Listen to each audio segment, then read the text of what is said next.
I know what I forgot to pray for. I was like, there's something else I need to pray for. Mrs. Nichols. You guys be praying for Mrs. Nichols? I feel her pain. Not literally, because her knee, do you guys know she blew out her knee?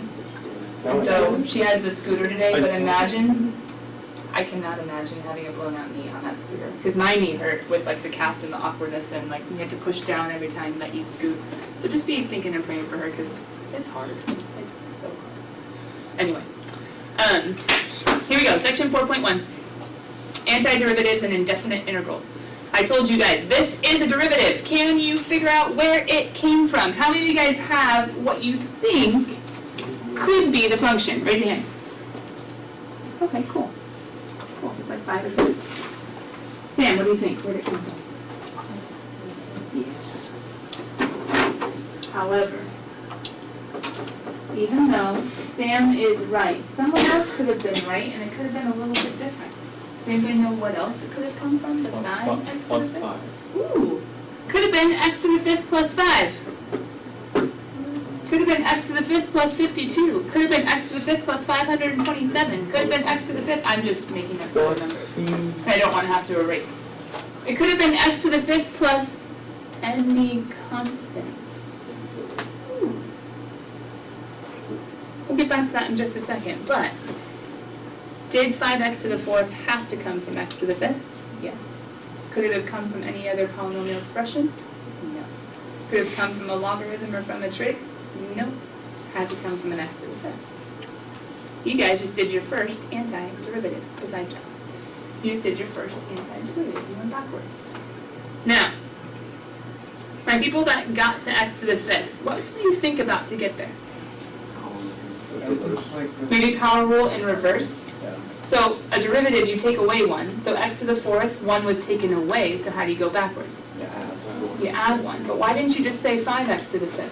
Because you have to multiply the beginning. Because you would have to bring down the 5. If it was 5 in the original, then we would do it. Nice. So did you guys think of the whole x to the 5th thing and then think, wait, what would the derivative of x to the 5th be? 5x to the 4th? Oh, the 5 came from the derivative? Okay, cool. Whenever you find an antiderivative, how can you always check it? The right way down. And this kind of relates to, I don't know, something in Algebra 1 called factoring. Oh, I apologize. Let's say it was a GCF. It was an easy one. Let's say we had like x to the 4th plus x squared. Factor it. Pull out a common x squared. And then you would end up with x squared plus 1. How could you check any factoring problem? Plug in a 1. You could plug in numbers, I don't like that one. You could distribute and say, hey, it's the same. Because plugging in, just think you're checking a specific case, and in math, that's never enough to prove that it's right. But, interesting approach. Wait, what should you get when you, because is it equal to 0? Or why can you? No, it's just alone. So like you could plug in 1 to x to the 4th plus x squared and plug in 1 to x squared times x squared plus 1. Like you can plug in 1 and it should match. It's the same number. Yeah, some of you guys have done that on multiple choice. Like I have no clue. Okay, let's just plug in 1, let's plug in 2 and see which one's the same. Anyway, kind of cheating, but creative. Main idea. Given the derivative, find the original. Differentiating backwards. Ooh, where else have we seen backwards in math before? Maybe not this year, but in general. Oh, we did with trig. Ooh. Inverse trig. Inverse. Oh. Remember inverse? To do the inverse function is like the undo button. To go back. The inverse operation of addition is subtraction. The inverse operation of division is Multiplication. the inverse operation of radicals or roots are Exponentials. powers. Ooh. But the inverse of exponentials are logarithms. That's interesting. So maybe powers. Maybe powers is a better way of saying the inverse of radicals. Logarithms are the inverse of exponentials. Is inverse an important idea in math? Yes. Because not only being able to do something, but being able to undo. Anyway, let me show you something spiffy, okay? Yeah. d by dx is equal to f prime. This is not the entire covering of this concept, but I am going to show you something not quite radical. Well, But I'm going to introduce you to some notation. Did we learn with differentials that we can split these guys up? This is just a quick little intro. We'll talk more about these ideas later, but we can split these guys up. So we can separate the dy with the f prime of x dx. And if you think, well, I know you have to remember that video. For some of you guys that were gone, actually all of you guys that were gone on Wednesday, we watched this video called The Essence of Calculus, Chapter 1, Part 1. Super interesting. It's from a YouTuber called 3 Blue 1 Brown. He has all kinds of math videos where he tries to help you visualize the deep concepts behind a lot of the math that you get into in college and beyond. But anyway, he was talking about dy and dx and how it's notation for tiny changes. And he even said little nudges. You were thinking about the areas and how he kept on nudging as far as the expansion of the area over an interval a to b. So these are little nudges, so little nudges, little changes in y, little changes in x. We already talked about last semester how specifically the notation is talking about the change in y, change in x of the tangent line. But long story short, once we separate the variables, that's a good concept. Once we separate the variables, this expression of y, separate him from this expression of x, move it to the other side. There's this common notation. Wait, where's your calculator? It's here, under my desk. Where's your calculator? We've used this button, we've used it as a class once this year. Click the math button. Go down and find me the elongated S. Yay. The summa. The summation. Summa. The integral sign. Find me the expanded, or I should say elongated S. And hit enter. Wait. What does that function look like? Doesn't it look like It looks like an this? L. Why is it an L? It looks like an L. An L? Why is it an L? It looks like an L. Oh, like a lowercase. It's elongated S, it's not an L. Anyway, this is an integral sign. Came from the elongated S summation summa. Anyway. So you guys see how the integral, which we're going to learn about the sign, but it's the integral sign, integration, second half of calculus, etc. The integral of a function f of x times dx. We have it already to take an integral of. Ooh. So just like we can split both sides, just like we can add to both sides, just like we can subtract to both sides, we can integrate both sides. Ooh. And if we integrate both sides, we'll question, guys, if there's nothing there next to the dy, but there is a function with any integral, wouldn't we just call that a 1? 1 times dy. 1 must be the function. And if this is the derivative that we're trying to go backwards from, what would 1 have come from? What has a derivative of 1? X. X. Wait, but I'm not using x's, I'm using Y. y's. So what would have a derivative of 1? Y. In terms of y, it would be a 1. And what would have a derivative of f prime? F. And how do we account for the possibility or the possibility of having any sort of arbitrary constant being added, plus 1, plus 7, plus 10, plus 13? We have no idea because all those derivatives are 0, plus c.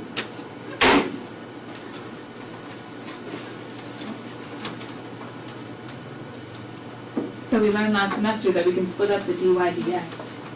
Because it's talking about changes, little itty-bitty changes of y, little itty-bitty changes of x. We can integrate both sides just like we could derive both sides. And when we integrate both sides, the integral of dy will always be y. The integral of the derivative will always be its original. This is the idea of an integral. We're looking at whatever's inside an integral and saying, you're a derivative of who or what? So what happened to dx? Yeah. Let's wait until we get to that one.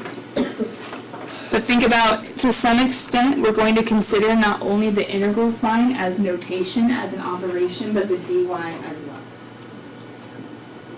So the function itself that we're looking at is inside, and in a sense, even though it does have meaning, the integral in the dy is notation saying, hey, let's go backwards, yay! And the integral in the dx is kind of, once again, like notation, even though the meaning is deeper. Where we can say, hey, take whoever's in between, sweet, let's go backwards, yay! So it's a So sandwich. unlike square roots that only have a square root and whatever comes after, no big deal, this notation has bookends, and whatever is sandwiched in between is what we're actually doing the operation or the anti-differentiation to. So, definition of an antiderivative. Ooh! As a sandwich. Dang it.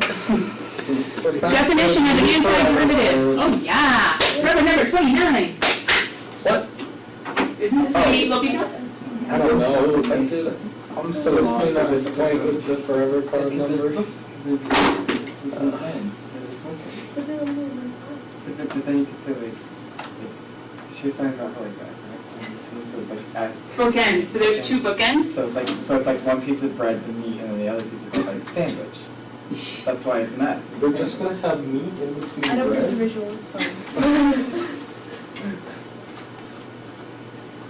Think about if you were to read a book, you wouldn't look at the bookends, you'd look at what's in between them. I don't know. If you were to say what kind of sandwich it is, you wouldn't look at the bread, you'd look at what's inside. Do I want an introduction to If that what's makes inside the Exactly. Read the book? introduction. But in a lot of math, like the symbol only comes in one place, like a squared is only in one place, a square root's only in one place. Although parentheses are in two places and you look inside. So the dx and the integral are kind of notation saying, hey, look at this guy. He better have the same variables as this, but otherwise, let's anti-derive. Let's anti-derive. Now guys, this notation looks kind of funny and it looks kind of weird, and here's the reason why. You've seen, well, we just wrote down something super similar to this notation right here. But in our notation and in my way of trying to make it make sense, I wrote down this inside function as an f prime because he is someone's derivative. The dilemma is, in second semester, in integral problems, you're looking at an integral. You're looking at what they've given you. So we say you're looking at a function, and you are. So the hard thing is, f of x can be written inside an integral, and they're saying, hey, here's somebody, and they just call them f of x. Whenever we're looking at functions, we call them f of x, g of x.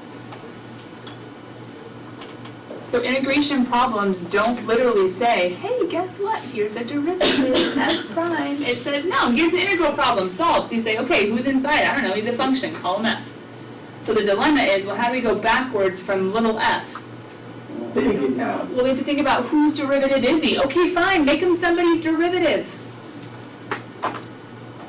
Even your calculator does this. It has, when you hit that button, it has the integral of f of x dx. Because when you look at an integral problem, that's the integral's function, and it's true. It's called the integrand.